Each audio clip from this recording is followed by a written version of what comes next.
My name is Hazel Carter, and the day my parents walked into my grandfather's will reading Pretending to Care was the day they realized the girl they threw out at 18 was the one holding all the power. 8 years earlier, I stood outside my parents' house with a single suitcase after they told me I was a burden. I still remember the cold pavement under my shoes and the sound of the door slamming behind me.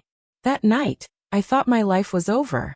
But the next morning, my grandfather called and told me to come live with him. He never asked questions. He simply gave me a place to stay, helped me finish college, and trusted me to manage one of his rental properties. He used to say, "Family takes care of family." And before I tell you what happened next, if you enjoy powerful emotional stories about betrayal, justice, and unexpected twists, make sure you subscribe now. Because stories like this prove that patience always wins in the end. 3 months ago, my grandfather passed away quietly in his sleep. Sitting in the attorney's office waiting for the will reading, I honestly expected nothing, maybe a small savings account or a keepsake.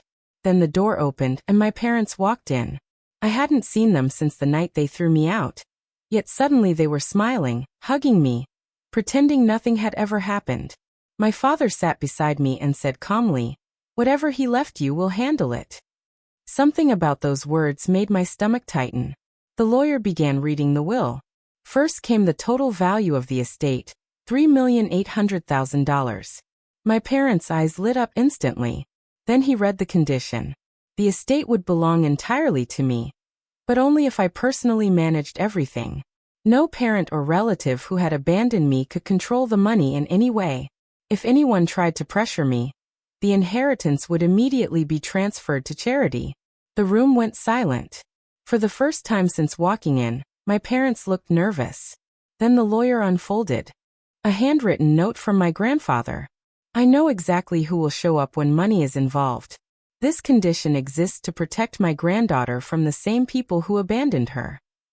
My chest tightened as I realized that even after his death, he had found a way to protect me. But the story didn't end there. The lawyer placed another document in front of me, bank statements from 8 years ago.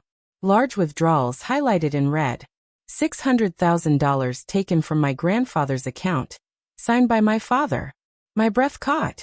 8 years ago was the exact time they accused me of stealing money and forced me out of the house. Suddenly, everything made sense.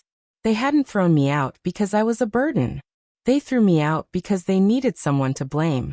"You took the money," I said quietly, staring at my father. His face turned pale, but he didn't deny it. My mother tried to speak softly, pretending it was a misunderstanding, calling it a loan. But the lawyer confirmed there was no legal record of any loan. For the first time, the estate stayed under my control, exactly how my grandfather planned it. And as my parents slowly walked out of the office without looking back, I realized something I had never understood before. 8 years ago, they threw me away. But my grandfather spent those same 8 years making sure I would never be powerless again. And because of him, I didn't just inherit money, I inherited freedom.